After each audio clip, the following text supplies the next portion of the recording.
এই যে princess, mummy খাবার নিয়ে আসতেছি, ওকে? হ্যাঁ, একটু বসেন, ওয়েট করেন, মেহমানদের একটু ওয়েট করতে হয় রান্নার জন্য।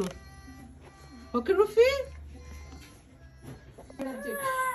রালিজের খাবারটা আমি এভাবে রেডি করি। এটা তো ঠান্ডা থাকে, আমি গরম পানির মধ্যে কিছুক্ষণ রাখি। রাখার পরে দেখা যায় ভিতরটা অনেকটা ইয়ে হয়ে যায়, একটু একটু গরম হয় না। ওই জুথিয়ারা লাইনে আছে তো, এই যে না কিভাবে দিচ্ছি, অল্প অল্প করে একটা আলিজেকে আমি কালকে মাশাআল্লাহ একটা খাওয়াইছি। তো আজকে ও একটা ফুল শেষ করতে পারে না, মানে একটু একটু করে খায়।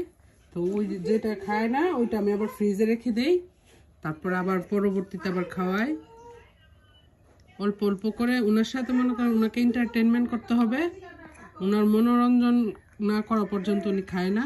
নাচতে হবে, সামনে টিভি থাকতে হবে, তাই না খাবে।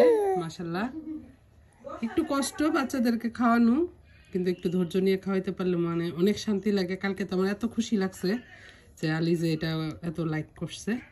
একটু কষ্ট হয়েছে খাওয়ানো, দুইজনে না ডান্স পর্যন্ত করতে হয়েছে, শুভ আমি মিলে ডান্স করে তারপর ওনাকে খাওয়াইছি।